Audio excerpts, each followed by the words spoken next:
Sounds good. Well, thank you all for joining us for this closing. It's been a really great show. Started February and today's the last day.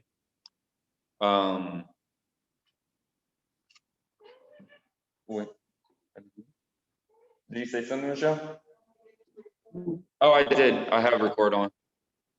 It's recording to the cloud. Cool, 2 more people.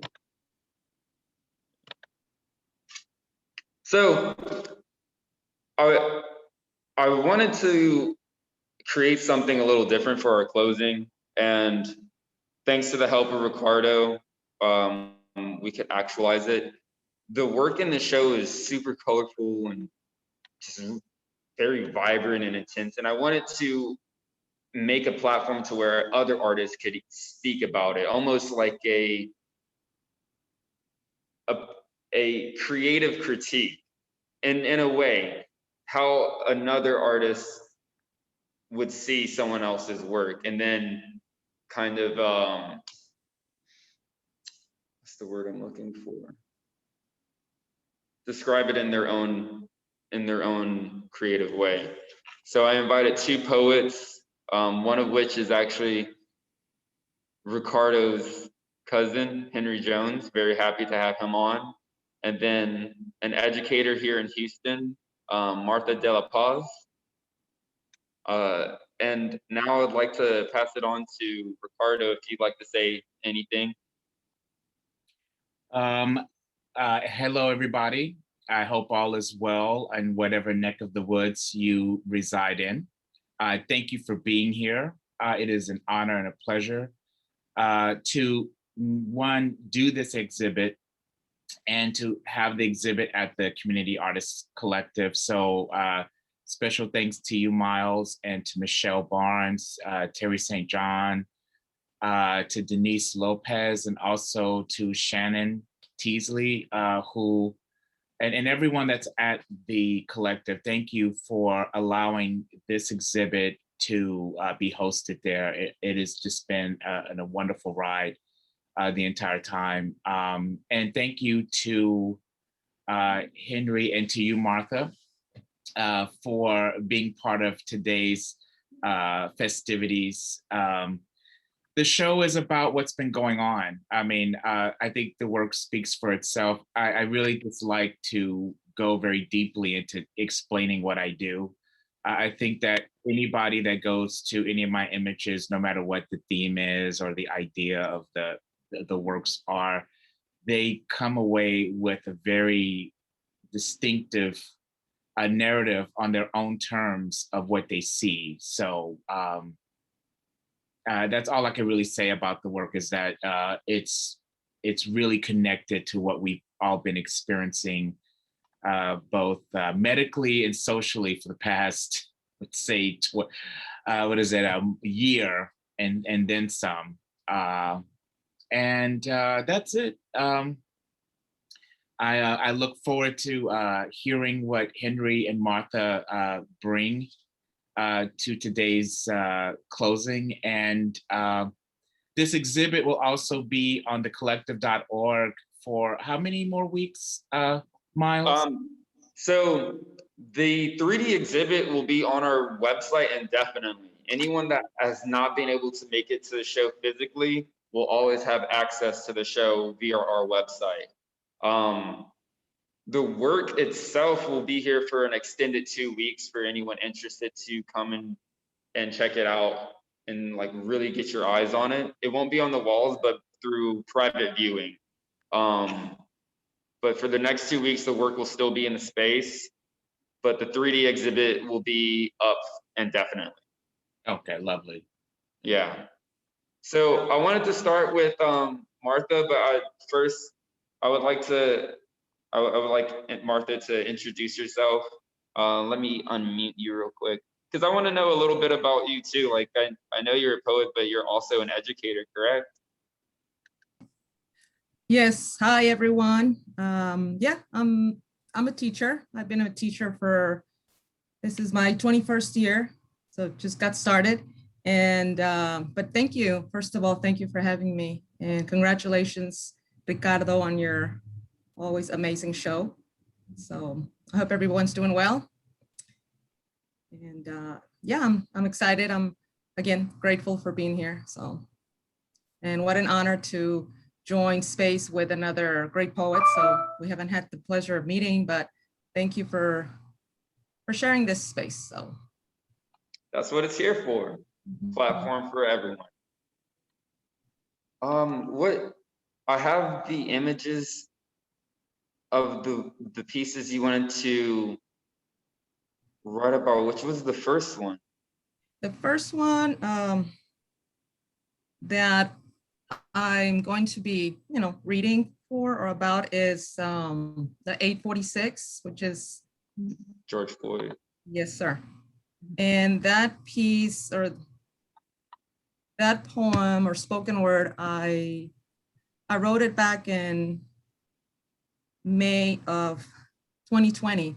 And it was actually a request from another friend to write about the times, which was, when the pandemic started to take place. And then at the same time, the unfortunate, George Floyd event took place. And that sort of, worked together in the poem. All the poems that I'm going to share, I've shared with my students. They know that I do some writing, and I teach leadership in Spanish. And in the leadership class, we have conversations regarding about what's going on in society and especially with the pandemic. So this is one of them. The second poem that I will be reading is for the Vote 20. And that one was a collaboration with Ricardo. He did a project called We the People. And again, thank you for having me doing that as well. And then the third poem will be the Nurse. So I see that you have the image of George Floyd, the 846. Yes. And that's the one that I will be reading first. So if you, do you get started? Whenever you're ready. Okay. All right. Let's see here. Well, I hope everybody had a good breakfast and lunch. I know. And I don't have wine, Ricardo. I'm not drinking right now, but I have my iced coffee. Please tell me it's not Lent. I don't know. I just had a nice brunch with my mom and Alejandro Ulises, who's also joining us. So, but anyway, I'm good with that. Okay. All right. So again, thank you. The poem is called Wear It. And here it is. Thank you. So we are told to wear a mask. It can protect us from the virus. Well, what about the virus of injustice? Injustice where the corrupt always wear masks to conceal their unjust crimes. Wash your hands frequently. It will prevent the spread of the virus. What about those in higher positions who wash their hands to absolve themselves of guilt and shame? These things will keep us safe, they say. These things will keep us healthy. But what about feeling safe from not getting shot or unjustly murdered, or be able to walk outside without feeling today might be our last breath? Safety is no longer a guarantee once we step outside our door. Safety is now a commodity while walking down the street. Safety is watching over our shoulder so we don't end up on the ground. Safety is praying and hoping we make it home alive. We are warned to stay inside our homes where we will remain healthy or recover from the illness.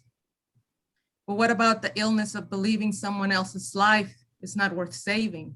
How do we recover from watching life end at the hands of someone who has forgotten that to serve and protect is to give others the right to a fair trial and not to die in public? Social distancing is needed to keep us safe from one another. We must keep our immune system strong. Meanwhile, social injustice continues to grow stronger and stronger.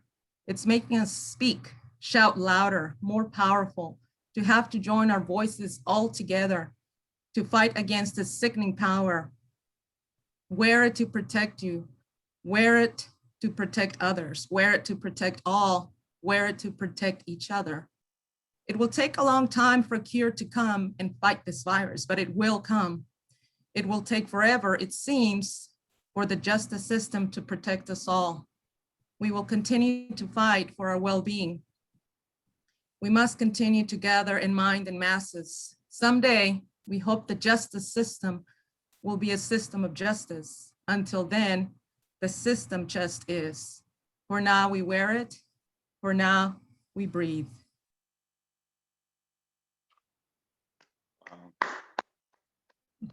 So that's the first poem. Thank you. That was a really great start. It's I'll say this, when I write my poems, my their thoughts, their feelings, I appreciate that I am being called a poet. I do some writing, but I'm proud to say that this piece was the first published poem. So again, it is an honor to just share my thoughts with you guys and whoever wants to. I mean, usually my audience is 7th and 8th graders, so it's just a different platform. But thank you. No, thank you. That took me aback a little. I'm like, wow, because I heard you're a poet, and hearing you, I think when poets actually deliver the work themselves, it hits differently than someone else just reading it. And your deliverance was amazing. So I'm excited to hear the next two. Oh, thank you. Love it. Okay. Oh, and I see you have the beautiful painting. So yes, this one, again, thank you, Francis. I call him Francis, to include. A lot of people do. I'm not sure why, but okay. The cool name, the cool name. It's not common, so I think that's why. Ricardo is a cool name too, but Francis is just different. But yeah, the second. It took me years to get used to being a Ricardo. I don't know, most people don't know that, but I had issues with that name when I was really little. My mother will tell everybody that story. There was a few years where I was like, I'm not a Ricardo. But not until I met other Afro-Latinos where, it was like, okay, this makes more sense for me as a person or whatnot. But so it's interesting when I hear Francis, it's like, okay. It's a nice name, Francis. So, but yeah, you did and along with other people, the We the People collaborative project in New York. And I was just like, wow, to have my words displayed on a building in New York and, along with other artists' work was truly just, I don't know, and I've been to New York. So it's just a special place to be represented. So thank you again for that. And so this poem is called Vote 20. And I wrote this one back in October of 2020. So that was just around the time when, everybody was trying to figure out all this, the voting situation and getting people to vote and to become aware that, this was going to be a turning point in the United States. So it's called Vote 20. And here it is.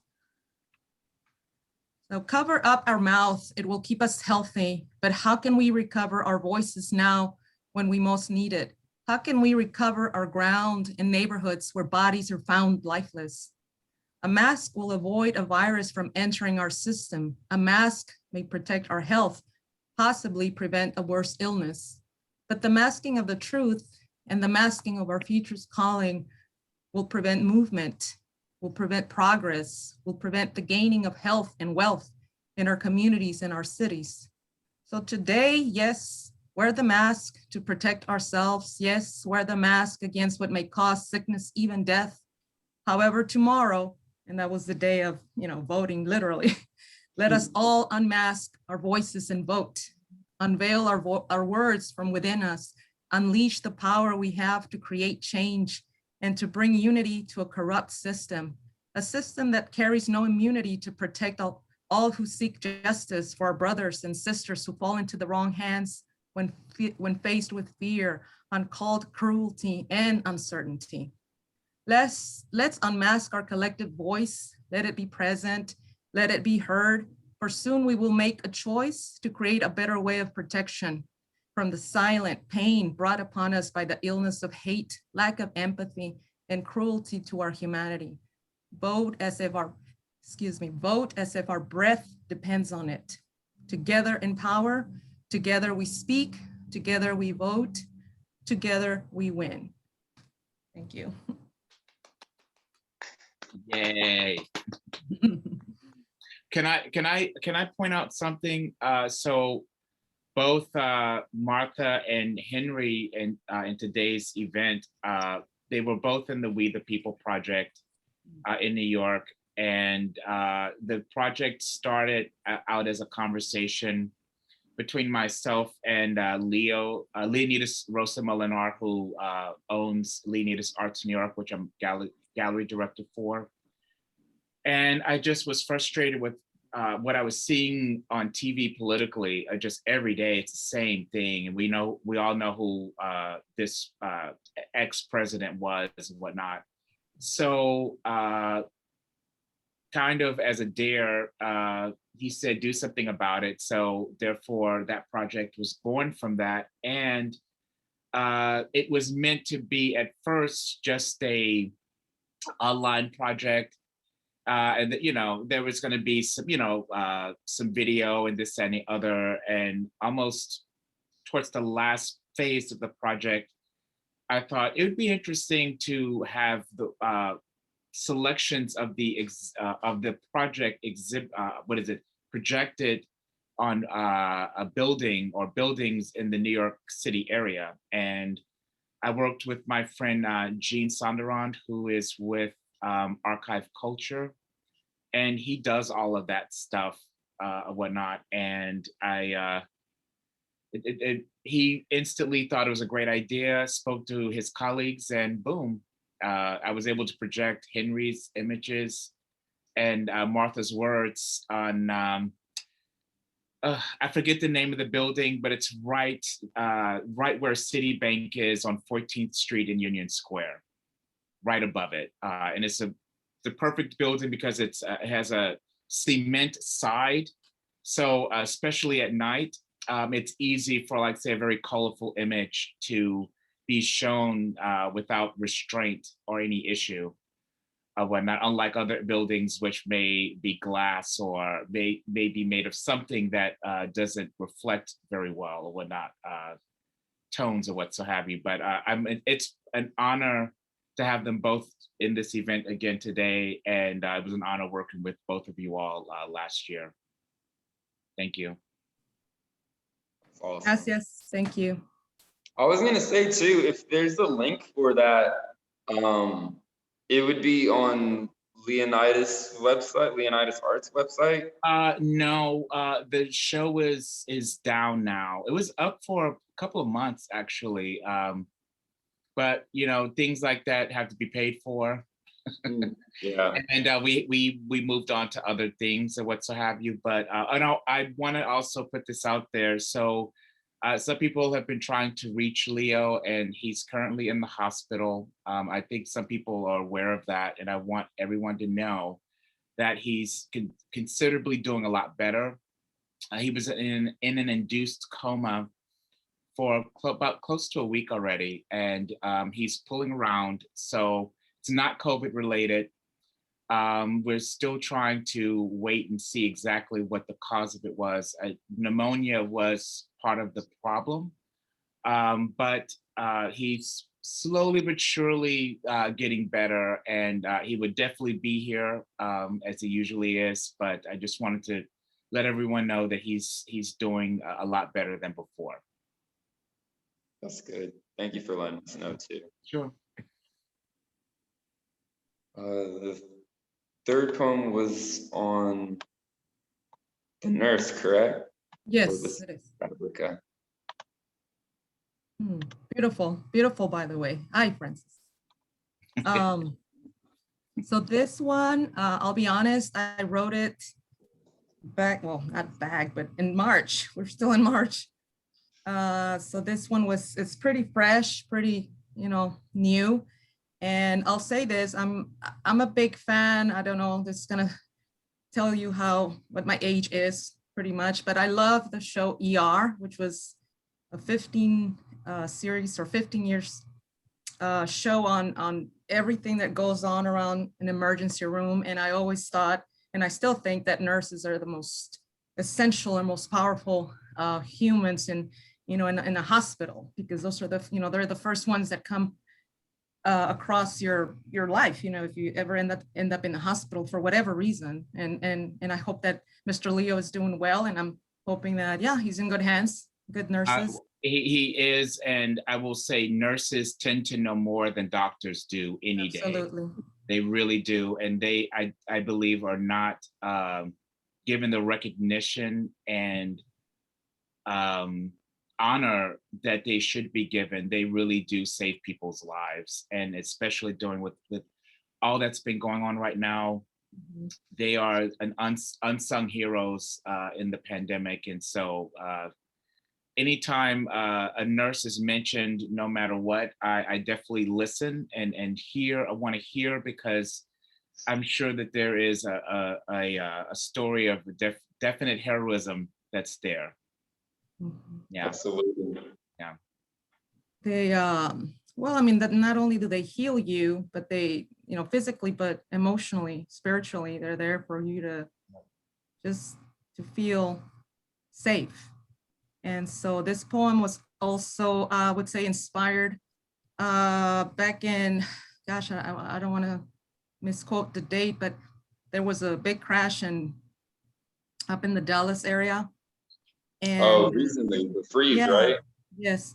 And so, of course, watching the images is just overwhelming, and just, it was just a horrible, horrible accident. But there was a story that it just, captured me and made me realize again the value of nurses. A survivor came out, and it was a nurse, and she went to work that same day. Not only did she survive, she got a ride to work. And then later her husband said, "Okay, lady, we got to take care of you." So that was just and I shared this story with my students, just the relentless courage of nurses and anybody who's in the healthcare and just, it was just it is an amazing story. So bravo to that nurse. So that inspired this poem as well. And it's called Unafraid. Let's see. It says, from the wreckage of uncertainty, you emerge with the strength and courage of an endless thread of hope. You are more than essential. You are a source of healing, a warm voice in the hands where aches and pains first find a place of safety and refuge. There's a serene feeling brought by your presence. There's a peaceful sound placed upon us from your words of comfort. You stand in the front lines as a human shield ready to save, serve, and protect without any agenda to place you on any political seat or win medals to prove your valor or nerves of steel. Your acts of bravery are fearless, wrapped with compassion and relentless effort. You're calm when needed, or fierce without hesitation, even when you must give your every ounce of care to saving the life of an individual who gets hurt or injured while taking the lives of others without guilt or remorse. This has to be where your humanity battles against your duty to keep a pulse alive or let death take its course. The word selfless embraces your devotion to saving lives or holding the hand of a loved one taking one last breath. You wear your uniform to face the never-ending battle between life and death. You have worn the mask to protect yourself, but now this mask is a reminder of how precious your service to us all is. May your days and nights be surrounded by a halo of hope and the power of peace. Never to be placed on a pedestal, for you rather be in the line of duty, saving lives and risking your own. You belong among the people. You are for the people. We place our gratitude in your hands. where both life and death cross paths every single day. We thank you. We honor you. Without you, we face a wreckage of despair. Thank you. I need to say that there's a, the part where I talk about how a nurse or anybody who has to save a life, even those who themselves are, not victims, but the cause of death. So yeah. The recent tragedy at the grocery shop in Colorado. I mean, even I don't know, the person who did this had to receive, some type of health assistance, and that's where I pictured a nurse or someone providing even care for that person. So that must be really, really just difficult for a nurse or anyone who's in that position to give aid. So that was my poem for the nurse and nurses. Thank you so much, Martha. And that's a really interesting observation that I've never thought about. Like, yeah, you're totally right. These, even when this is crazy to say, like mass shooter like gets injured, a nurse has to help them essentially. It's like that's a super conflicting battle that this person has to take on. Yeah, it's wild. Like, wild to think about. Yep. But thank you for allowing me to share my thoughts, my feelings, my words, and I wish you all well and health and a little bit of wealth. Why not? I feel that. A lot of wealth. Money's good. Money's good. Yeah. Wrong is made honestly. And I tell my students, it's silly, but I always say, drink plenty of water and eat some vegetables, and I have to remind myself of that. But seriously, take care of your health, out there, and just take care of each other, and continue to do our best. That's all we can do. And thank you so much. Thank you. That was a delight. Truly. I feel like you should do more poetry in public because that was amazing. Those are words of encouragement, so I will take it to heart. Thank you, Joshua. Henry, how are you doing today? Hello, everyone. I'm glad to be here. I really am and feel honored. Would you like to introduce yourself to the audience and a little bit of what you do? And also, like, you know Ricardo more than most of us. Like, well, Ricardo and I, we're cousins. And his mother, she said, my son is an artist. And we've been on, Portia and I have been on Facebook interacting and all. And I was like, wait a minute, whoa. There's another artist in our family. And so I got really excited and everything. And then infestation. Yeah. So, I mean, it's like I kind of equate it to like when you go abroad and then you find someone from your country. And first you're fascinated, by that country, the food, the language, and everything. And then you might feel overwhelmed, but then when you meet someone that's from that country, from your own country, you're like, oh, okay, yeah, all right. And you can kind of exchange notes and all. And, at first I was like, well, wait a minute. So I'm looking on the branches and like, who's this and all that. And I was like, oh my God. And then I never told Ricardo this, but I was like, oh man, he's an artist. Yeah. And then I saw his work, fell in love with his work. And I was like, yeah, and he's got a shaved head too, yeah. So I had like no choice. Oh, okay. Well, I had no choice. Genetic thing, yeah. So I thought that was wonderful. And I love this full circle moment of being with Ricardo and Martha again, as it was mentioned, from the We the People exhibit. I'm an artist and a poet, and I do both. I do both. I used to think I had to select for one, but I said no. Sometimes things come out visually, sometimes they come out through words, and I just keep doing. When there's something to say, I just bring it out as it's meant to be said. I've been doing this all my life. It's the way I reach the world, and in some way learn something about myself that I can share with others. And if there's something there they can get out of it, wonderful. And I just strive for that. I've been in a lot of programs. I tend to focus on cultural events, historical things. I love history, social issues. And in the arts, sometimes it's said as a no, don't get into that. Just bring these beautiful images. And I'm like, no, this is me. This is what I want to look at, and this is what I'm attracted to. This is what I pull from. And I've held on to that, because earlier days, it's almost like I said, we need this color, we need these images. And I was like, well, that's not what's coming from me. And I've held strong to that. And I've reached people. I really have. And I've enjoyed this. And this event, I'm really, really honored, because Ricardo would share different images to me, and I'd be peeking, oh, what's he up to today? And on social media, and I was like, oh man. So when he told me about this exhibit, and I saw some of the images, I was just floored.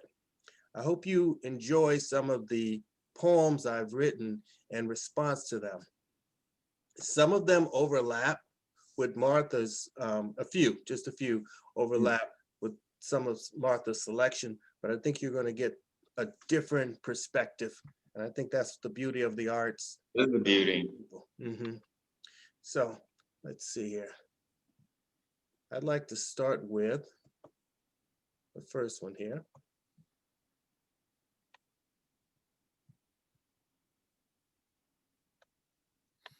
Okay. This is inspired from the Nurse piece. And this poem is titled Beyond the Veil. I have had, before I start, I've dealt with different medical situations. I've dealt with a lot of death in my life, so I'm very familiar with the hospital. In fact, when I was in college, my major was biology. I was going toward medicine, because in my young mind, because of all the death I experienced, and actually being there when people were dying and going through things, for my grandmother and later my mother and numerous others, I felt if I became a doctor, I would have this magical way of preventing people from dying. And went on to medical, got accepted in various medical schools, and also I always loved science, and got into a research program. So I was in this juggling match. And all along though, I painted. And in graduate school, my neighbor, who was an art major, came into my room and saw this little bookshelf I had against the wall with all my science books. I was a human physiology major, and just constantly, going from lab and classes and studying, so on and so on. And he saw paintings on them. He said, man, I thought you were a science major. I said, yeah, I am. And he said, well, what is all this? I said, well, I do that to get out all the science. In other words, to pull away from that, because that's what held me together. And he said, man, you are an artist. You need to show this to somebody. And he started looking at it. And that's what I actually took a leap of faith, of leaving the sciences and changing to pursue the arts instead of medicine. And many family members like, oh, no, go ahead, be a doctor, but I just said, this is what I wanted to do. And I was afraid, but it was a leap of faith. And I have not regretted it. It's been difficult, but I have not regretted it. So this particular painting hit home when I saw that nurse, because it reminded me of the many nurses that I've seen and spoken with, and it's so true. Nurses do save lives because they are there. So here's my poem. Let me shut up. It's titled Beyond the Veil. A hand not afraid to touch death, clinging to life for hours, still hoping, applying balms and prayers, whispering, telling you to hold on. Precious life never thrown away, found a journey worth traveling. Fight for this life is worth saving. Listening to the beating heart, struggling along to push blood, seeking courage beyond the veil. The eyes, pupils looking for hope. The whites become filled with yellow and blurring the sight as weakness. Strikes at the flesh as though death is near. The fight seems useless, but this hand clutches tighter. A firm grip which says, hold on, hold on. Your wait is worthy. It's not time for your journey. This is the beginning. I am here for you, waiting, waiting for you to come back from the veil between life and death. That's the first poem. Beautiful. You all right over there, Miles? Hey, we have a guest right now in the gallery, and he overheard all of this. And yeah, both. Okay, and this next one is, this poem was inspired from the painting, Our Vote, the voting painting, Ricardo's voting painting. Vote, just vote. We march with weary legs, not counting the distance. We fought with all our might, not concerned about wounds. We sang with open mouths, with chapped lips. We died so many times, falling into unmarked graves. We hid too many times to seek a path of justice. We ran from the fears and hatred. We gathered to keep each other strong. We cried to give comfort to who we lost. We pulled each other up for strength. We held on, we held on, we held on. We screamed for justice over and over again. We read to understand and keep reading. We found many paths to follow. We lost so much and take nothing in vain. We reached deeply toward our roots. We prayed and prayed and prayed, followed with action. All we need you to do, all we need you to do, all we need you to do, my child, is vote. Just vote. Thank you.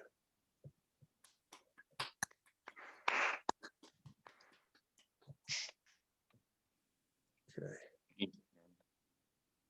This next poem was inspired from the painting Luncheon of the Damned. I love that title, Ricardo. Fool's Paradise. This poem is titled, We Be Damned. We're trapped in this cage of a room filled with everything we need or want for our desires to fill our noses with this sweet scent of so much delicious fruit. We live with the lack, but the fruit is sour to our tongues and spoiled, while flies lurk around our eyes, 'cause we be damned. We're surrounded by toys of this society, stacked with many games to play or share as a distraction as our eyes blur from trying to keep up with the movement of blinking lights and figures pretending to show us the way to escape from the chase, because we're prey and can only pray because we be damned. We're hoarders with things. In our homes, collected nightmares we need to fulfill our hunger for more, and to our lips quiver from eating so much. But bellies remain shallow, allowing more and more as some sinking black hole of feeding on the universe. But we never feel satisfied. That's because we be damned. We're starving from nutrients in our bodies, feeding on themselves, hoping if the bones peek from flesh, some type of prophetic code would be revealed, looking through those bones, and we can just cast them and understand who and what we are without looking at history. But we still remain lost. Why? Because we be damned. We're clustered dreamers of hope, and our eyes searching for a journey, wanted to make visions become real. Show us with our faith a bowl full of fruit, awaiting our hunger to end, but it can't. And we're so thirsty because we be damned. We be damned. We be damned. Thank you.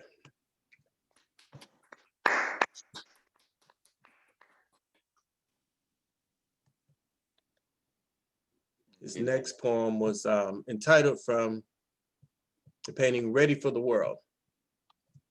You know, when I look at Ricardo's work, I see these wonderful, striking colors and layers, these different realms and layers of imagination. And then I'll look into different corners of the piece and I'll say, what is that? And I'm just so, I get overwhelmed, but then it's almost like I see it as I'm that child, you covered my eyes and then you placed me into this field of wildflowers. Then I wake up and I've never seen wildflowers. And then that covers, that blindfold is removed. And then I look around, it's like, oh my gosh, but I'm just surrounded by it. So I'm really excited when I look at his work. The poem, Ready for the World. New-born man-child, released from the folds of heaven, slip past the flowing rivers, baptized in tears, pain erupted, dangling cord of life cut to feed on the world's jewels. Chase after shiny dreams and hope, naked flesh reveals the marks of shame, scratched and cut into with words from society to teach the child, you ain't worthy. Make the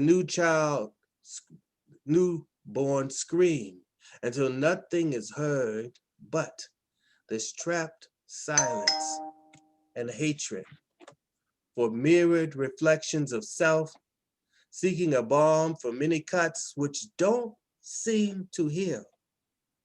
But with each leak of blood seems to again and again reveal a trail leading back to the gates of life when you decided whether you would fight or die as a man or a child. Thank you. Beautiful. Thank you. Let's see. This next poem is titled The Games. And it was inspired from the painting Truth and Consequences. I'm so glad you wrote on this one. Okay. All right. The game. And the winner is, and the winner is, and the winner is no one. Truth has no place in this game. No, it doesn't. Racing along the edge, trying to keep up, protecting the lies told to keep ahead of the game. Generational myths turn into rituals and spun folklore until so many lies seem like truth, because passed along many lips, believing if the words are said again and again and again, just enough times, it'll be believed, like some ancient mantra which echoes on the wind, blowing everything your way. All the past pain and joy gathered, twisted up inside you, hoping those currents which gave you this become a healing breeze, like a warm spring day awakening from winter's chill. But you slept in the lies which gave you comfort. There's nothing to awaken but sorrow and death. As you want this new season to bring you hope and dreams, instead the cold in your bones, deep in the marrow, beyond the reach of warmth, like a flu symptom, is still the death of truth. It's in your blood now, a septic flow, always stirring your delusional thoughts. They want to bring your fever down as life slips away, but you can't let go, won't let go of the end or the end of the game. But it's all an illusion. I hope you heal. Thank you.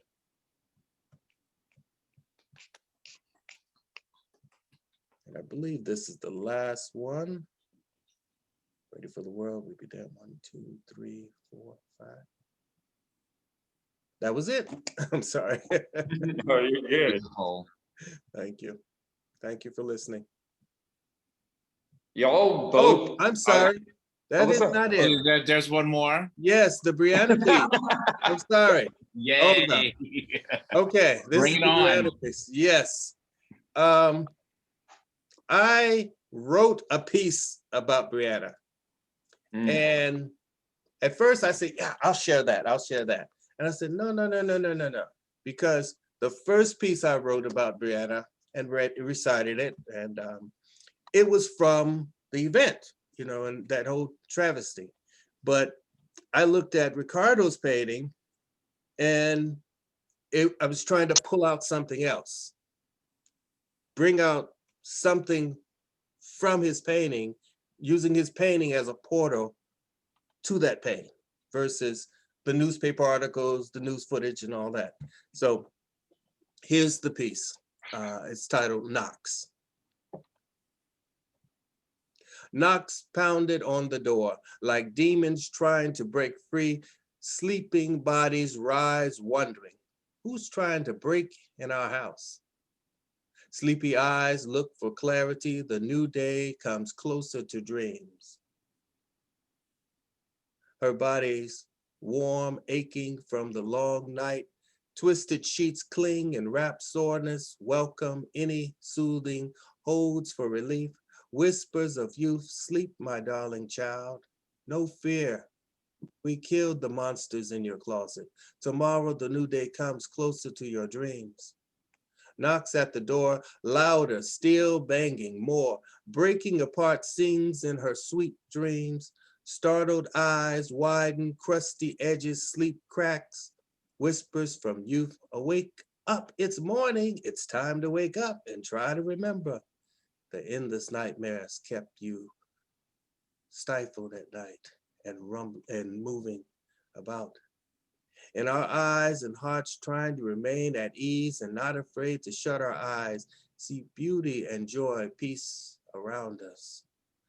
This sleeping beauty who needs no kisses, dressed in royal attire, a queen, stares into the vacant realm for hope. But the knocks wake her up, just like the many faces before her, fear resounding to echoed knocks, which meant nothing good was coming. For this queen, rising from sweet slumber, blue hunters wanting to snatch her land again, filled with scent of a lost lamb, soft wool to ease their hardness again. longing to keep their families safe, believing the slaves will come to slaughter. But nothing has ever been planned. Just the desire to walk safely through a hidden garden where she hides from them each day, hoping one day to build a nation without fear. These were her dreams planted by her ancestors and their sacrifices to bring real justice and freedom. Yet within the walls of that past are now uncovered by that shame knocks of the phantoms bring, a nightmare and storms inside looking for a sacrifice to brag about again. She becomes unwrapped, falls into insanity, red eyes looking with anger, screams, I know you, I know you, I know your kind, it's you, always you, will always be you, they say. White fumes come from their noses, from the beast, looking for a trail. Fumes come there looking for a trail, but that which they then derailed the freedom train onto the tracks of time, still looking for runners seeking justice and truth, just freedom. Bullets heat the air, streams, they find the fragile flesh awaiting. As splattered forensic art sprinkles on the walls, the beast inhales those fumes, thinking they're so brave. As the queen's brave warrior fell to his knees trying to protect her, her soul evaporated in his arms. Sand falling between his gentle fingers, unable to reach her or hold her up. She was gone. Replayed nightmares, vague images chasing away joys. The new day comes closer to dreams, so many times whispered. Knocks become angry heartbeats, red flowing anger stolen by white, demanding the royal blue hunters. Bullets sacrifice the lamb with pride. The new day comes closer to dreams, but she is gone. She is gone, and an American nightmare came true. Thank you.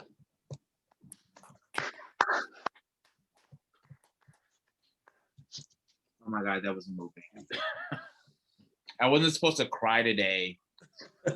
God damn you, Henry. You too, Martha. You have these days of crying? Hey, Henry, there's moments. You almost got me there too. Actually, if you look at when people look at this video, there's many moments where tears have flowed because I would never think that anything that I do as an artist, I don't think that people really see it in any type of way. I mean, I know that they're looking at it and they get something from it, but what I heard today and what was expressed today was some of the most moving. It was just exceptional. Thank you both. Thank you both. Ricky, I have to chime in and say that I'm just almost, in tears as well over here. I mean, this has been so touching, endearing, and yes, it has. Oh my God, I would just wish more people could have heard it, really.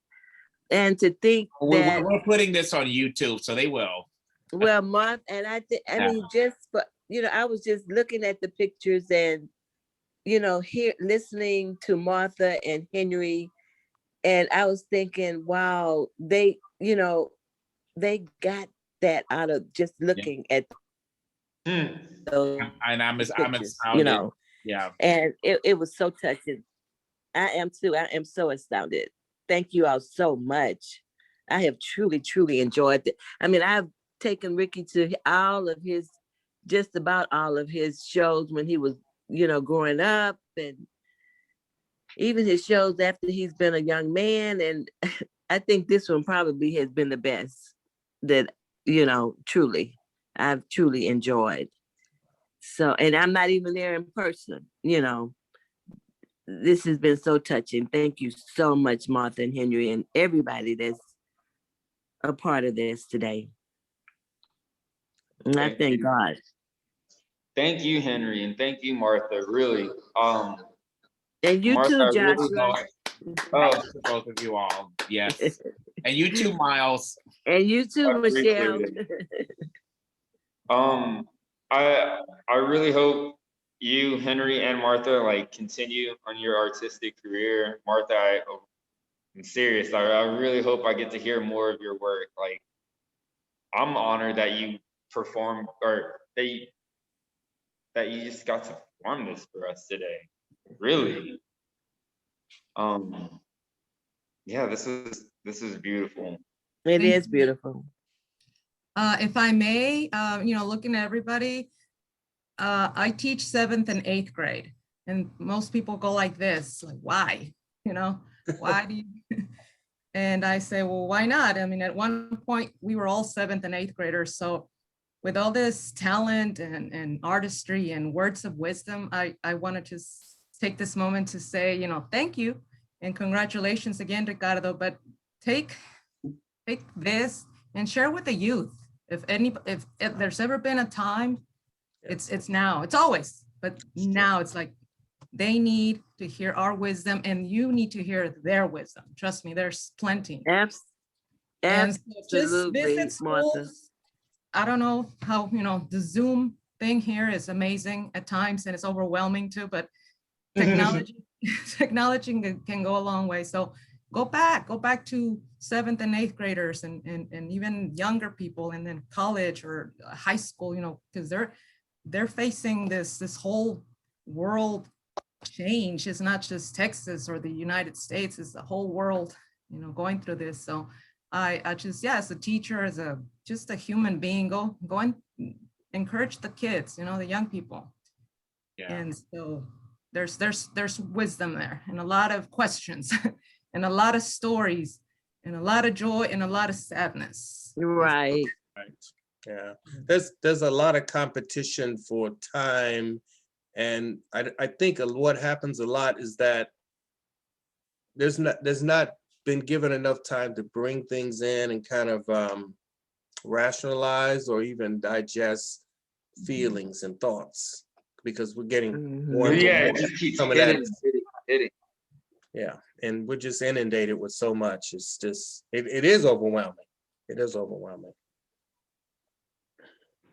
I do want to say this, and this is based off of what you just said, Martha. I feel like in the current generations that are part of the Black Lives Matter movement, especially, it's been a beautiful thing to see so many different groups of people, whether Black, white, Asian, Latino, all over the world, that are like we're done with hatred. And it's unfortunate what's happening also right now with the recent anti-Asian violence that's out in the atmosphere. But we all have to combat this by spreading love and spreading understanding and tolerance to others. And absolutely, and that's just in conversation like this, having just, when people, sometimes I always believe that God puts people that sometimes are not in he brings us in a situation with people that need to learn something. And you may hear something you don't like, but I find when I'm in those situations, I try to be respectful, I listen, and then I try to say, hey, look, it's better or you may want to try to do this instead, because, it'll be a better outcome or whatnot. And I find that and sometimes when I've done that with others, for them, it was a learning experience, and they left feeling like they needed to change or make a change for themselves or whatnot. So with my work, my artwork, I only express myself the best that way. I'm not a great orator.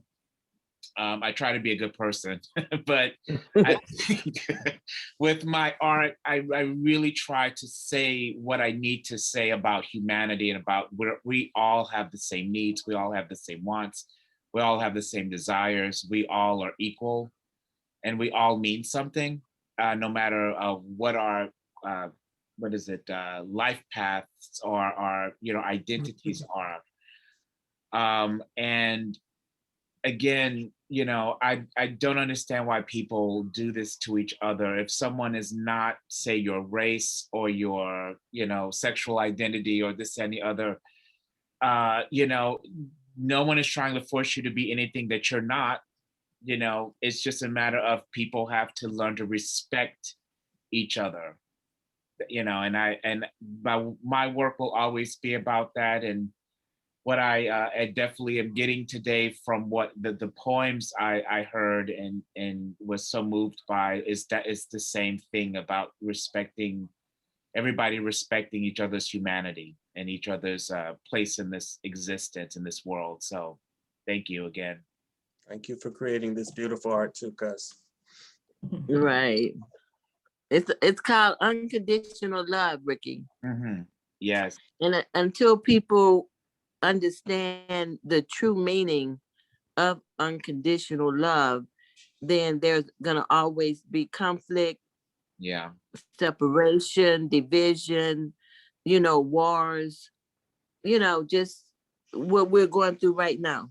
Yeah. Because they don't understand what the true meaning of unconditional love. So that may be a good thing for you to draw. Unconditional Trust love. me, it is, and that's why artists exist. Artists always remind people of humanity all the time, no matter what the subject matter is. Artists, that is what our job is. We are to remind people about humanity at all times, and it's a lovely job to have. It's a hard job, but someone's got to do it.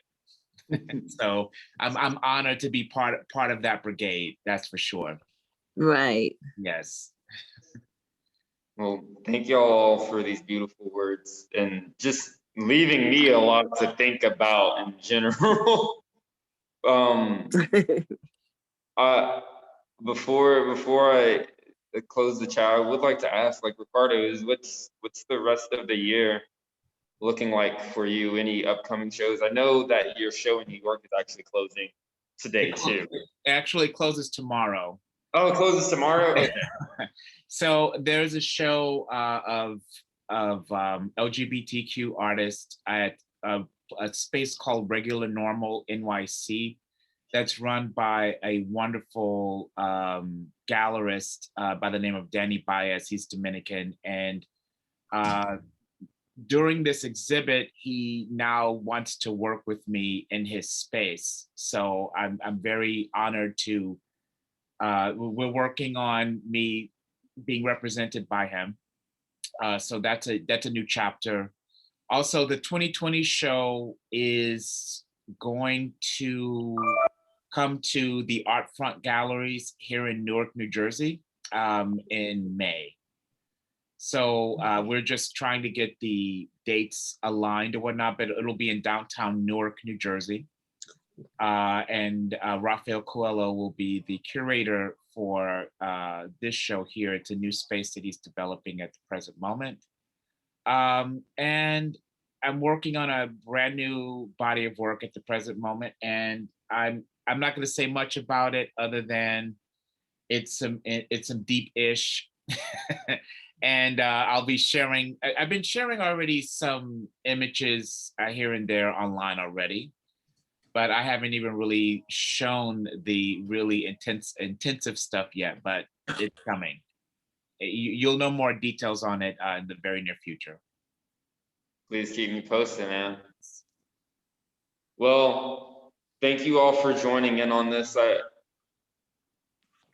don't even really have words. I'm just like, wow, this. When I wanted to formulate poetry and visual work together, I knew I knew it was going to be an experience, but having you two speak today was the experience that It a was. little more than what I was like expecting. Like this surpassed the feeling that I would get from this, just Thank you. meeting wordsmithing with painting. And y'all have made me realize that this is something that I would like to continue. Right, me too. Further exhibitions, like this is like a program that can really make strides here with the collective. So thank you, Ricardo. Thank you, Henry. Thank you, Martha. Thank you. This was awesome. I hope you guys have a great rest of your year.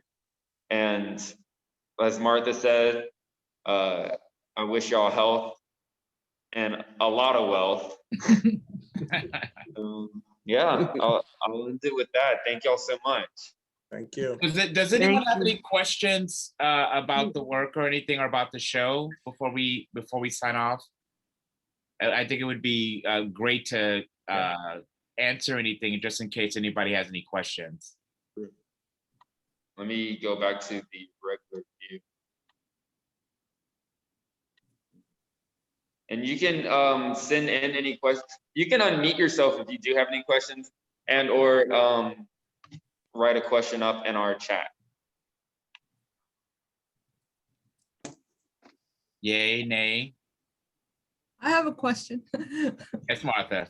So, of course, your paintings are very vivid in color and just, you know, the expression, and I love that you always, you know, say that you allow the viewer to maybe grab whatever they want instead of what you are trying to, you know, present.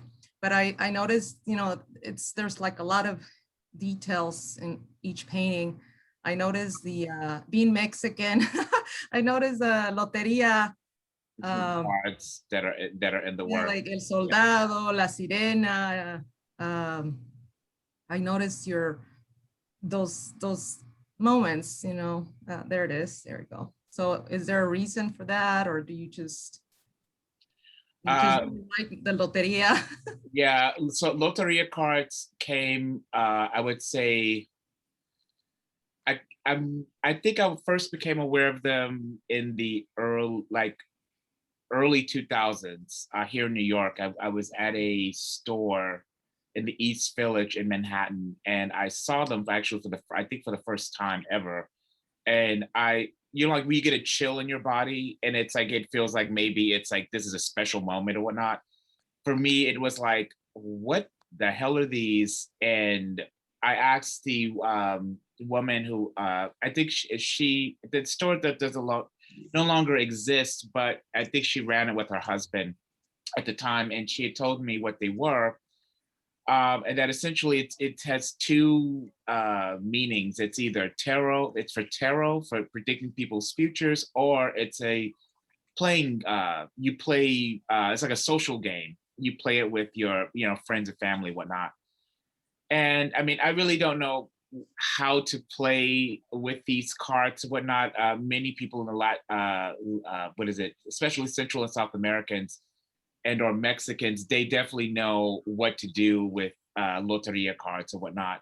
But there's a unique symbolic power to them for me as an artist. And a lot of the most recent stuff within the past, especially 4 or 5 years, people will, there's a moment where you'll see either one or maybe a couple of them in a painting. And it's a way for me to express express ideas. And collage is something that's very important to me. And if one gets to really sit in front of one of my paintings, not only is there's a lot of painting going on, but there's also a lot of collage going on. And for me, there's something orgasmic about combining both elements together visually. Sometimes painting can't do that for me, but collage can, and sometimes collage can't do that for me, but painting can. So to combine all those elements together is always a pleasure. I hope that answers your question.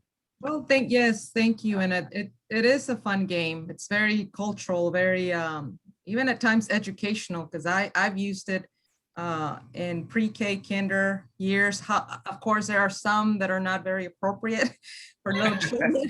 Yeah. Well, you know what's interesting?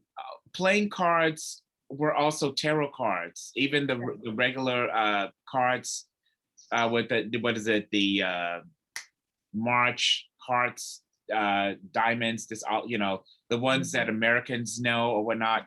Those came from tarot cards. Those were all derived from that. And to me, it's intriguing what symbols can do in an image. And being American, especially, we're bombarded by that every 2.5 seconds. You go online, you see a web page, there are tons of symbols and information in just one page. And so your mind is either thinking to buy something, or you're finding out about something, or what next page do I go to find out more about something I'm going to buy, or something I don't like or do like, this, that, and the other. We are in a society around the world that's based on information. So my paintings are essentially the same thing. It's just through paint. Yeah. Well, go get you a loteria and play it. It's very. You're gonna have to teach me. It can be very competitive, but it's fun. I bet it is. Yeah, it's very loud. It can get loud. And but you learn a whole lot about the people around you. Uh-huh. Yeah, it's a very social game, and it's a very again, it can be competitive, fun. You eat, you drink, and you might win some money, or just play with beans. You can play with beans, because you have to put the as they call the cards, you have to find the actual image on the cards. It's fun. Okay, I will be your student for that, because I gotta learn how to play that game. Come to Houston so we can play. Yeah. I've learned a little bit about it, Martha, since I've been living in San Antonio, but I haven't mastered it yet. So I'm still working on it. Cool. My coworkers are training me. Yeah. Play is fun, but you got to follow the guidelines as well. Some people don't know how to play. Yeah. So anyway, but thank you again, Ricardo. Sure. Thank you very much. Wish you the best, whatever you're working on, and look forward to whatever is next with everyone, and just take care of each other. So thanks again. And thank you, Mr. Henry Jones. Thank you, for your Martha. words. Thank you too. Thank your work. Thank you. Thank you. Well, y'all take care. Ricardo, I'm gonna be texting you in a second too. Okay, and thank you. God bless everybody.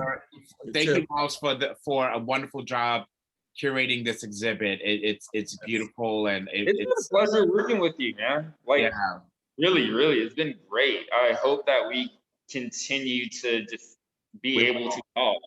We will. We will definitely work again. Joshua and Ricardo, I just checked. We the People art show is still up and running. It's still up? Check it out. Oh, good. Okay, good. Great. It's www.wethepeopleartshow.com. Okay, great. Yay. Oh, ladies and gentlemen, this is Seth Ruggles Tyler. And I want to put this out there. So we are developing a new painting project together. So it's something that's going to be in the near future will be that. I don't want to say too much. And Seth, you can't say anything at the present moment. But it's gonna be awesome. Very beautiful stuff that's gonna happen. But he and I we're definitely gonna work on a project together, and I can't wait. I can say one thing, that I'm extremely honored that we're doing this, that you're doing this with me. You offered this. Yes. Okay. I'm excited. I almost called you Francis. Keep me posted on your keep me posted on any of your projects, really. Yes. Please do. Well, I'm gonna close up shop. More power to all of y'all. Be safe, have fun, and talk to y'all soon. Thank you. God bless everyone. Bless you all. Thank you. God bless. Bye-bye. Bye. Bye, Miss Bye. Portia. Bye Bye. bye. Sharon, Portia, good seeing you. bye, Ms. I Portia. know. Good Right seeing up. you. Love you all. Bye-bye. Love to all. God bless. Bye bye. Bye.